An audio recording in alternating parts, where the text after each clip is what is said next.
Hey everybody, it's Vera Wylde.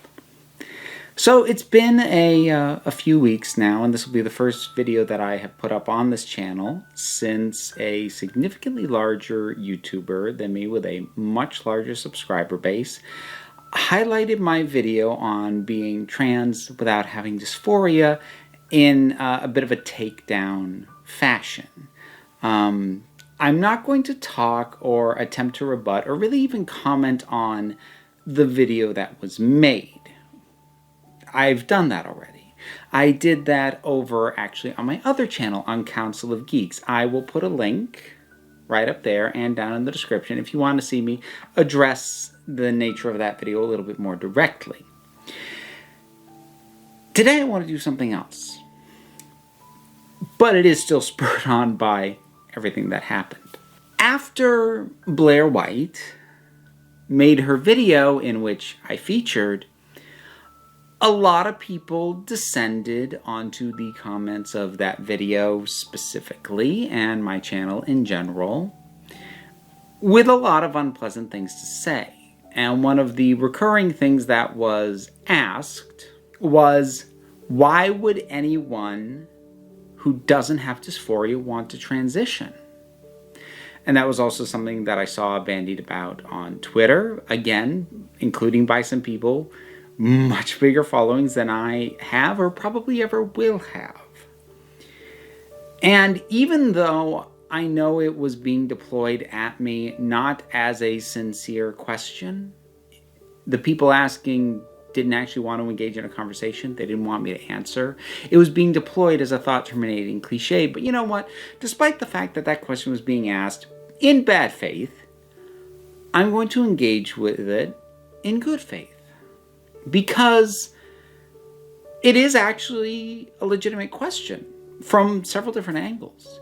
If you yourself are not trans or have never questioned your sense of gender, then understanding why someone would undergo a transition from the gender they were assigned at birth into anything else, your understanding of that is probably largely been driven by the understanding of people with dysphoria. And so coming to terms with someone who has some form of a trans identity but does not have dysphoria, that maybe does make immediate sense. Or even possibly if you yourself are trans and you either have or do currently suffer from severe dysphoria, and that has been the major, if not primary, driving force behind your decision to transition, then it can be difficult to understand why someone who doesn't have that thing that motivated you to make the decision, why would they make that same decision? It can be hard to wrap your head around. Fair enough. So, I'm going to try and answer. Before I get into it, I do have a fair amount of preamble. I'll try to get through it quickly because I need to define my terms here. And there's two main terms that I need to define, as well as give some context for the way in which I am using certain terminology. Now, in the video that I have that was highlighted, I actually was very specific in my language. I did not claim to be a trans woman. I have actually never claimed to be a trans woman and have very specifically stated that I am not a trans woman. I have, however, said that I am trans. Now, the way in which I use trans is as an umbrella term for basically anyone who isn't cis. Now, someone who is cisgender is someone who identifies as the gender they were assigned at birth. And trans, the blanket term, the umbrella term, means that you have a gender identity that does not match the gender you were assigned at birth. And if you want to make an argument that gender fluid, which is how I currently identify, is different from a trans woman, I actually won't even really fight you on that. But if you're going to say that gender fluid is the same as being cis, I am going to raise an eyebrow at you a little bit.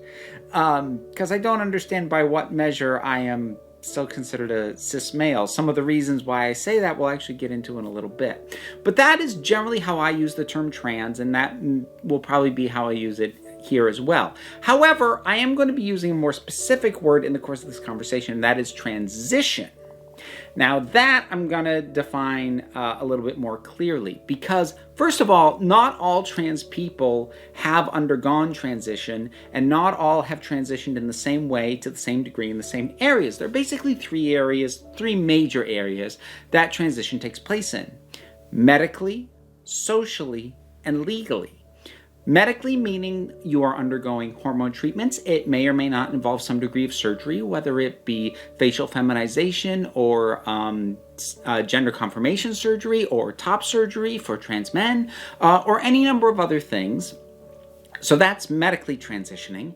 There's socially transitioning, which is basically coming out and being addressed in social situations as the gender that you identify as. And then there's legally transitioning, which is going about getting all your legal documents in order so that things like your driver's license, or in some states you can actually change the gender assigned on your birth certificate, and maybe legally changing your name, etc., etc., etc.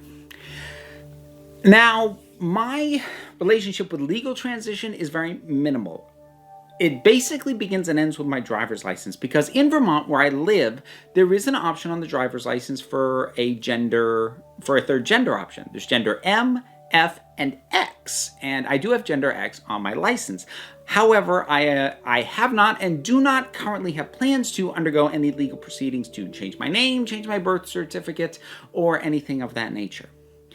I am medically transitioning.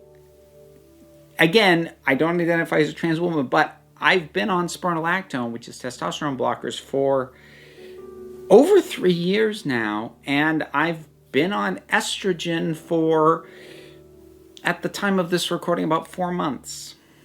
Now, this isn't the way I wanted to start talking about the fact that I started taking estrogen and why and how that factors into it. That's gonna have to be a separate video. I do it another time. I needed to tackle this topic first, but just know that I am at this point on a full hormone regimen. I've not had any surgeries, and I have no intentions to have any surgeries at this time. I am also personally pretty much fully socially transitioned, since not in a big showy way, but I'm effectively out at work. Again, no change to my name, and I haven't made a request for pronoun changes just because it seemed like too much of a hassle to try and get that sorted at work, especially given that since my sense of gender is in flux a lot of the time anyway. But when I'm in a feminine mindset, I will wear makeup. I will wear something a little bit more flowy. I will wear feminine boots and things of that nature. So I'm now basically out in all areas of my life. I'm out on social media, in my personal life, in my work life. I'm socially transitioned as a gender fluid person. So that is transition in general and my relation to it. Now, the other term I need to define, this preamble's going on forever. I'm so sorry. But I need to be sure that you understand how I am using this language, because if I don't define these terms, then you could disagree with me because I'm using a word in a different way from how you're used to it being used. And even if you don't agree with how I'm using these words, at least you can understand what I mean when I say them. So the other one I need to talk about is dysphoria. Now, dysphoria I did a video saying that I don't have it. Now, here's the interesting thing about the comments on that video. Prior to Blair's video, there were actually a number of comments in there floating the idea that I actually do have some degree of dysphoria, basically by suggesting the notion, well, if you're in a feminine mindset, doesn't that make it hard for you to present masculine, and wouldn't that be a form of dysphoria? And the answer to both those questions is yes, but that's still a term I don't want to use for myself, because the thing is, to the extent that I experience dysphoria, which is basically what I just described, if I'm in a feminine mindset, and if I had for some reason to present masculine, which I used to have to do for my job before I started presenting there more consistent with how I feel on any given day, that did create a disconnect, which is at the heart of dysphoria. Dysphoria is feeling that the body that you currently have, or the way in which you are forced to present yourself, it is disconnected and detached and at odds with your sense of self and your own sense of gender. That is gender dysphoria.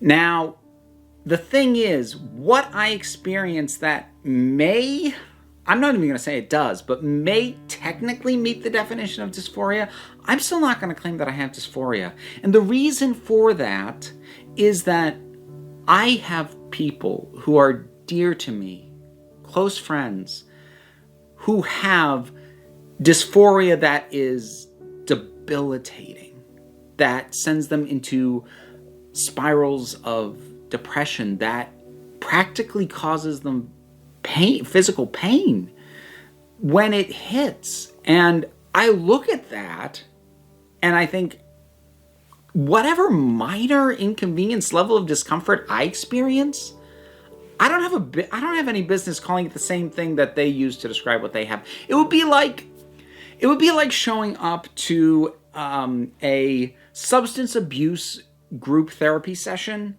and saying, "Hi everybody, I'm a chocoholic." That may be true. There's even some evidence that there is a mildly addicting nature to chocolate and to cocoa, but you wouldn't do that because that doesn't ruin your life the way an addiction to alcohol, drugs, gambling would do. So you wouldn't call yourself an addict in that situation. So that's the reason I say that I don't have dysphoria, because it feels gross to me for me to use a term that for something that in my experience is so mild, when that is also the term used to describe something that I have seen impact people so severely. So, after all that, let's actually now engage with the question. Why would somebody who doesn't have dysphoria choose to transition? And to be clear, and I said this in the other video, having dysphoria does appear to be the driving force for the majority of trans people, especially those who undergo transition the fullest and in the most ways. And for them, it is a matter of they can't stay as the gender they were assigned at birth because it's damaging. It is harmful to their mental state, their sense of self. Everything about it makes them feel wrong. So for them, it's a matter of survival. But for someone like me, undergoing the degree of transition that I have and am, and before anyone calls me, some kind of a trender, like I said, 3 years now on spironolactone, 4 months on estrogen, but that's a new step. But I first started putting videos up on this channel, oh my God, about a decade ago? And I first started questioning my sense of gender when I was 11. So for the past 27 years, I've been working on coming to terms with this. But the reason it's taken me so long and why it's a continually evolving process for me is because I don't have that severe dysphoria. I don't have a harsh rejection of the place where I started. Because that's kind of the thing with a lot of trans people who do suffer from severe dysphoria. They have such a harsh negative reaction to the gender they were assigned at birth that they have to push away from that so hard that it basically propels them in the direction of the gender where they should be.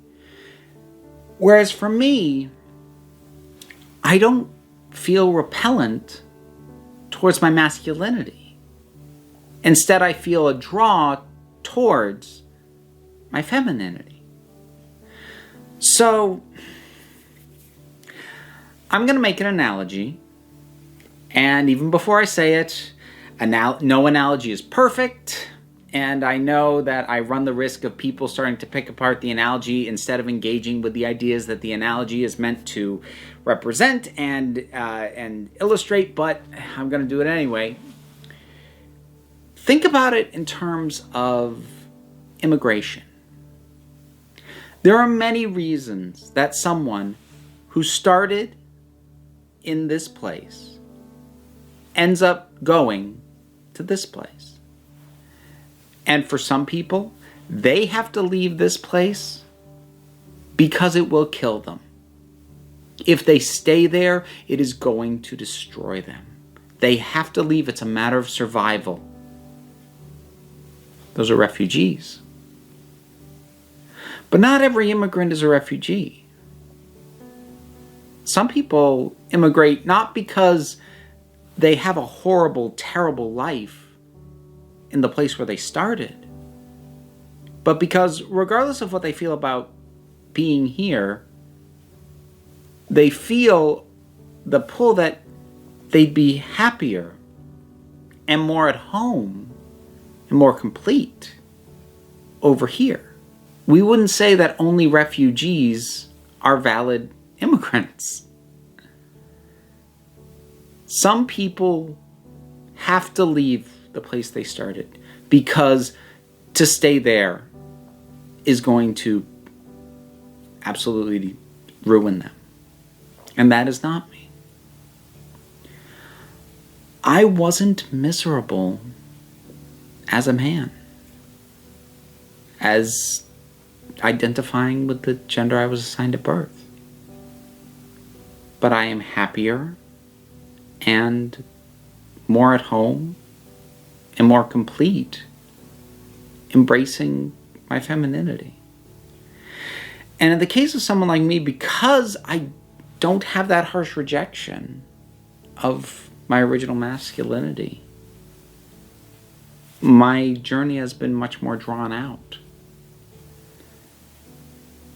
Because it's me meandering my way through going, well, will this feel a little bit better? I think it will. Let me try it. It does. Okay. I guess I'll come out about that. I guess I'll start taking hormone adjustments and see if that actually makes me feel even more at home and happier. And it has. But I'm not here because I hate where I started. I'm here because I'm happier in a new place. And I think part of the other reason for this belief that you wouldn't ever transition unless you have dysphoria is rooted in how difficult transition can and has been for many people. Transition can be very hard for a number of reasons, depending on how your body takes to medications or hormones or surgeries if you go that route. It can be physically very taxing. It can be emotionally draining. It can be socially isolating if you get rejected by friends, family, coworkers. If you have to move to a completely different part of the country because you aren't going to be accepted where you're living.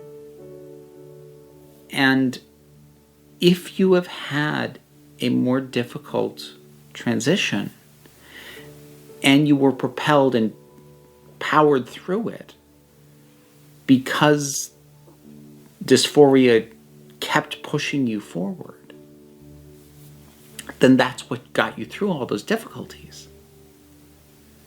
And if that is your experience, it can be hard to understand why anyone else would go through that if you don't have that harsh push.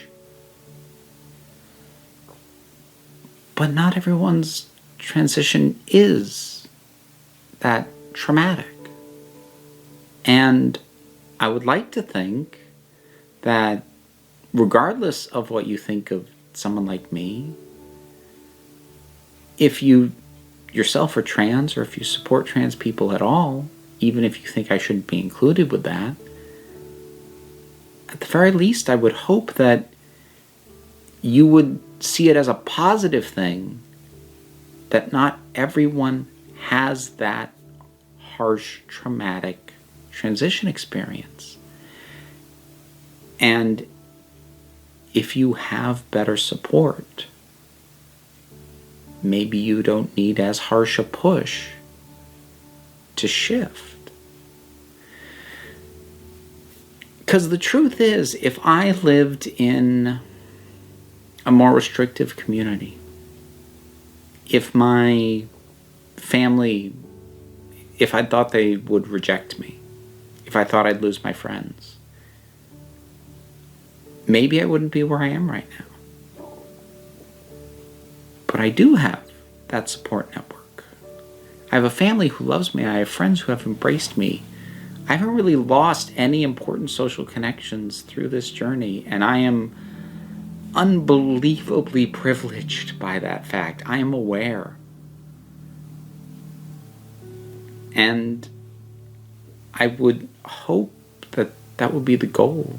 And I don't know if what I've said has offered any kind of enlightenment as to why someone who doesn't have severe dysphoria would choose to transition, as I have and as other people have. But even if you don't agree, maybe you can at least understand what I'm saying and where I'm coming from. Maybe this will help, maybe this won't. Maybe I'll get dogpiled again. I suspect I will, but all I can do is say my piece. Thank you for listening, especially if you made it this far, all the way through. I'm especially grateful for that. And thank you for your time, for your acceptance, those of you who have, for listening, even if you haven't accepted me. And please just remember that you are beautiful, you are valid, you are loved. Take care of yourself, however you need to. Be safe and be well.